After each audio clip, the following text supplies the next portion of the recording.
No sé cuántas horas han pasado desde que escapamos del laboratorio. Cada vez que cierro los ojos, veo sus caras.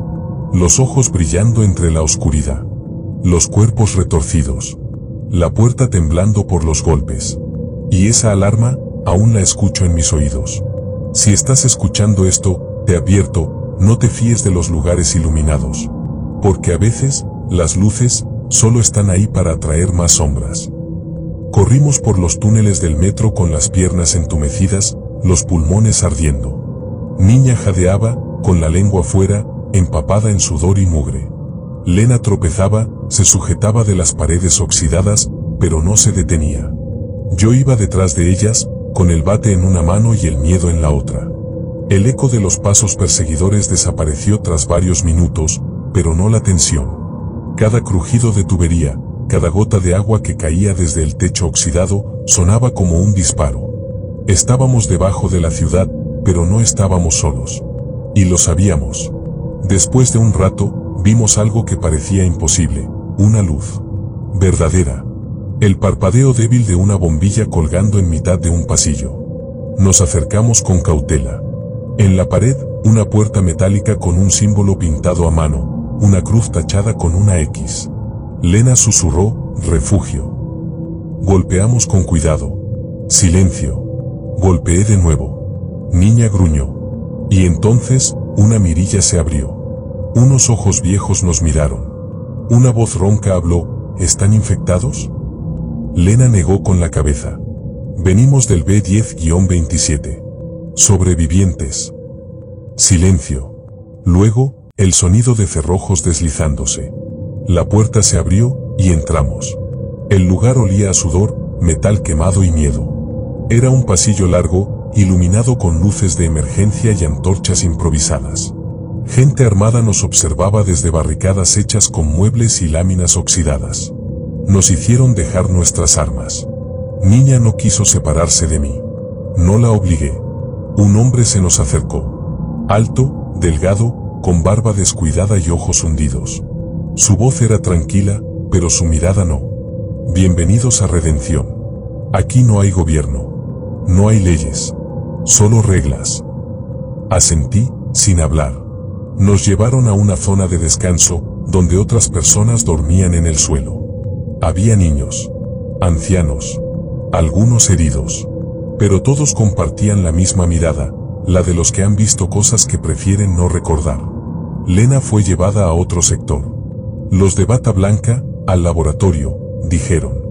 Me quedé solo con Niña. Comimos un poco de pan duro y agua con sabor a óxido. Aún temblaba. Una mujer anciana se me acercó. Me dio una manta y me preguntó mi nombre. Koski, le dije. Ella sonrió con tristeza. El que sobrevive. Los que llevaban tu manta ayer, no tuvieron tu suerte. Me quedé en silencio. Esa noche, mientras Niña dormía con la cabeza sobre mi pierna, escuché susurros entre los muros. Voces. Gente que lloraba. Y algo más, un sonido. Lejano. Como un canto. No era humano. Era como si algo debajo del refugio cantara en otro idioma. Y lo que veríamos después, cambiaría todo. Hay algo peor que los monstruos que ves. Son los que se esconden entre nosotros. Con la mirada tranquila. Con las manos limpias. Con palabras amables que no significan nada. Aquí, en este lugar llamado Redención, entendí que no hay refugios, solo trampas mejor decoradas. Y que a veces, el enemigo no se arrastra. Camina sobre dos piernas. A la mañana siguiente, si es que todavía eso significaba algo ahí abajo, me despertó un alboroto. Gente corriendo. Voces gritando. Tomé el bate, me levanté de golpe. Niña ya estaba en pie, rígida, mirando hacia la entrada del pasillo. Me acerqué entre empujones hasta la barricada central. Dos hombres con uniformes manchados de sangre arrastraban a un joven. No me toquen, yo no estoy infectado. Gritaba él. El líder, ese hombre alto de la noche anterior, lo observaba en silencio. A su lado, Lena, con el rostro demacrado, me buscó con los ojos. Me acerqué más. ¿Qué pasa? Le pregunté a uno de los vigilantes. El chico escapó de la zona sellada.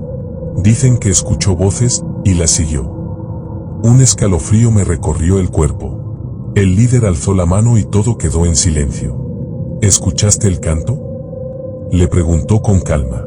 El chico no contestó. Solo respiraba agitado. Y entonces, como si algo dentro de él se rompiera, gritó, sí, pero no era real, era como una voz dentro de mi cabeza. El líder suspiró. Entonces ya no eres uno de nosotros. Y sin dudar, le disparó en la frente. El disparo retumbó como un trueno entre las paredes. El cuerpo cayó. Nadie gritó. Nadie protestó. Solo Niña, que gruñó en silencio. Quise decir algo. Pero Lena me tomó del brazo y me susurró. No lo hagas. Aquí hay reglas, y las verdaderas no están escritas en la pared. Esa frase se me quedó clavada. Esa tarde, me llevaron a trabajar en la zona de generadores.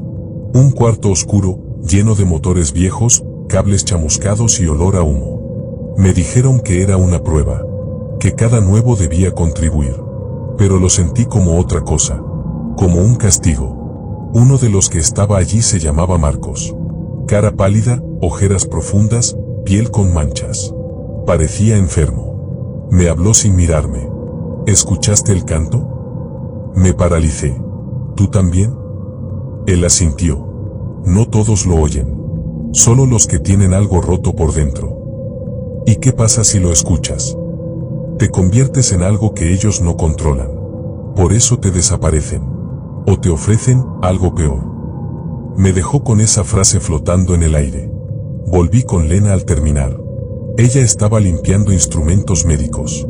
Me hizo señas para que la siguiera por un pasillo lateral, alejado. Allí, en una sala cerrada con cadenas sueltas, me mostró algo que no debía haber visto. Un niño, atado, con vendas en los ojos y marcas negras en la piel. Respiraba con dificultad. Murmuraba cosas sin sentido. Lo encontraron cerca del metro. No tiene heridas, pero habla idiomas que nadie le enseñó. Y a veces, canta. Sentí que el estómago se me retorcía. ¿Qué hacen con él? Ella me miró con una mezcla de rabia y miedo. Dicen que lo estudian. Pero hay noches en las que desaparece. Y cuando regresa, alguien más muere. La puerta detrás de nosotros crujió. Niña se tensó. Era el líder. Nos observó por unos segundos. Luego sonrió con calma. ¿Están haciendo amigos con los que no deberían? Nos quedamos quietos. No pasa nada, continuó. Aquí todos aprenden a su manera. Y se fue. Yo me quedé mirando a Lena. El miedo ya no era algo abstracto. Estaba con nosotros, en carne y hueso. Esa noche, mientras el refugio dormía, escuché el canto de nuevo. Pero esta vez, no venía del niño. Venía de adentro de mí. Y lo que descubriría después, cambiaría todo. Nunca pensé que perdería la cabeza antes que la vida. Pero hay algo peor que morir ahí fuera, y es empezar a descomponerte por dentro mientras todavía estás respirando. En Redención, aprendí que el infierno no está allá afuera. Está en tus pensamientos, cuando el silencio empieza a hablarte, con una voz que no es la tuya. Esa noche no dormí. Niña tampoco. Estaba inquieta. Se levantaba a cada rato, husmeaba la puerta, se pegaba a mí. El canto había vuelto. Pero no desde fuera. Esta vez, lo sentía en el pecho, como si mis costillas vibraran con una melodía antigua. No eran palabras. Era una frecuencia, un lamento largo que se estiraba como el humo en una habitación sin ventanas. Me tapé los oídos. Pero aún así, lo escuchaba.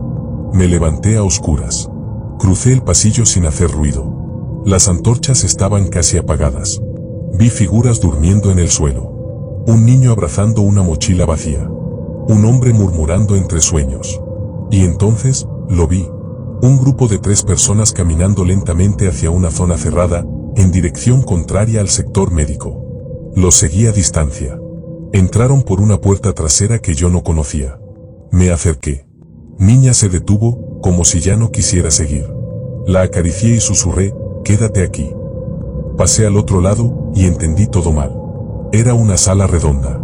En el centro, un círculo de piedra negra. Velas alrededor. En las paredes, dibujos con sangre seca, ojos abiertos, símbolos que parecían moverse si los mirabas demasiado. Los tres del grupo estaban de rodillas, cantando, el mismo eco que yo había escuchado.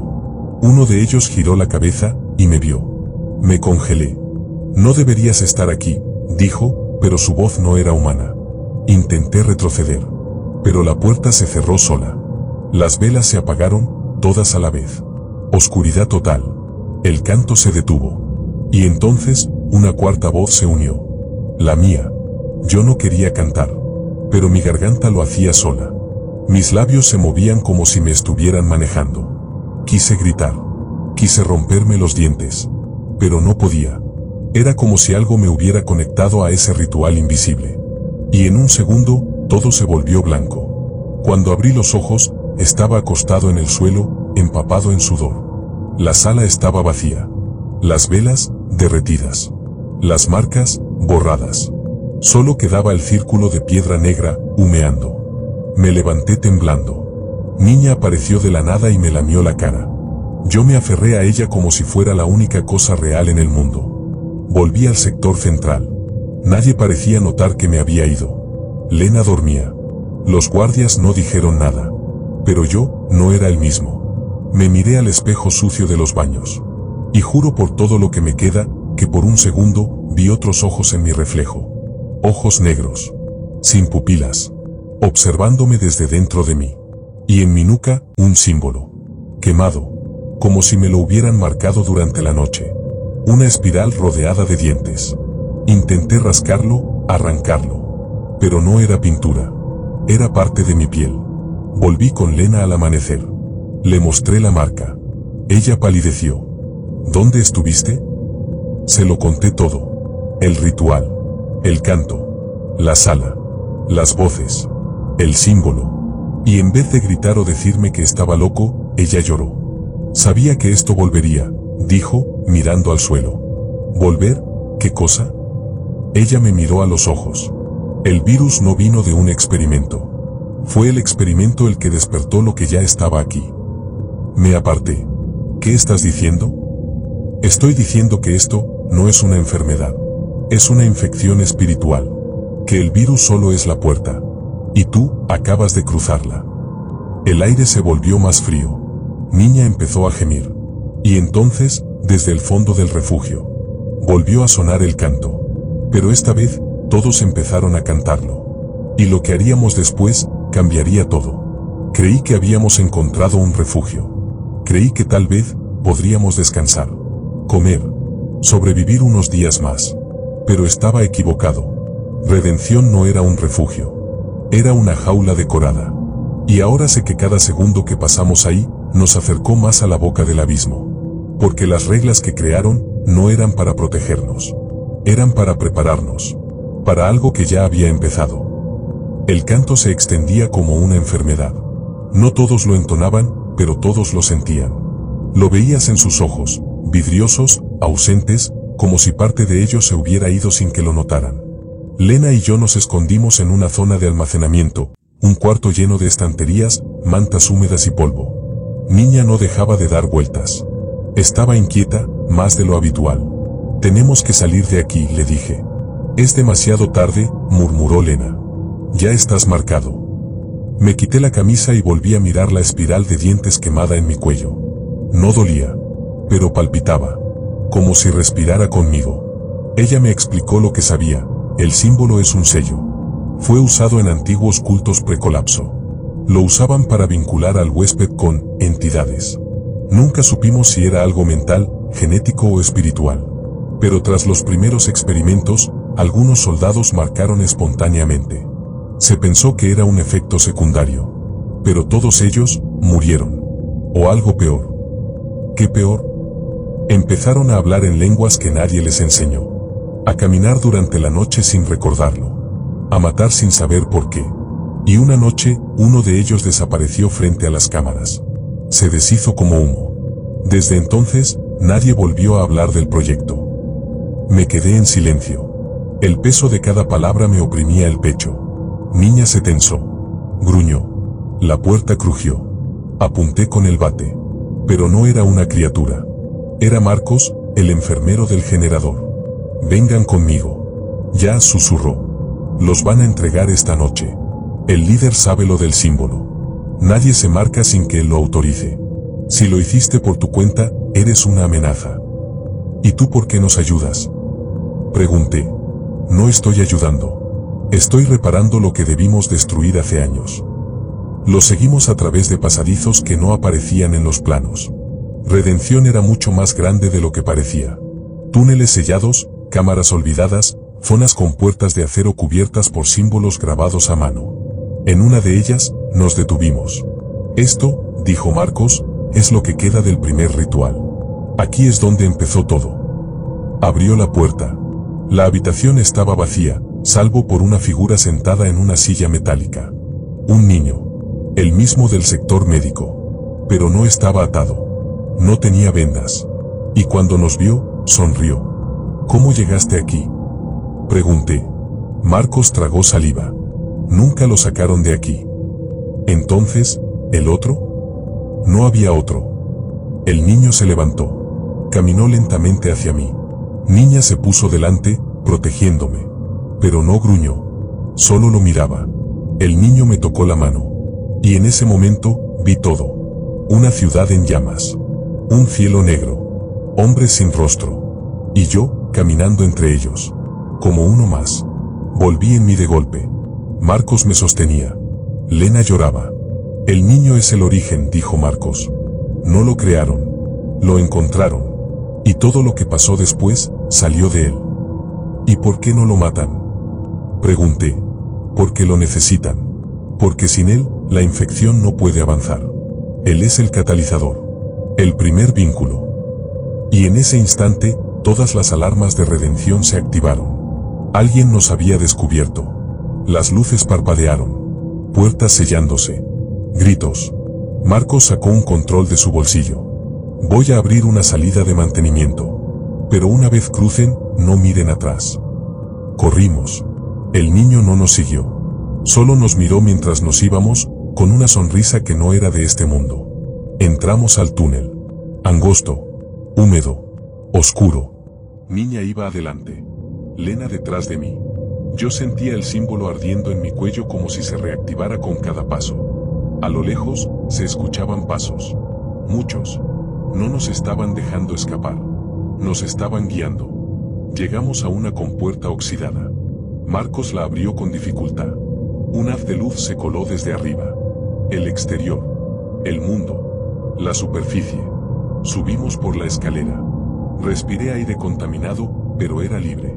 Y cuando por fin creí que habíamos escapado, una voz conocida sonó en mi cabeza, sin mover los labios: gracias por abrirme la puerta, Cosquipunto. Y lo que venía después, cambiaría todo.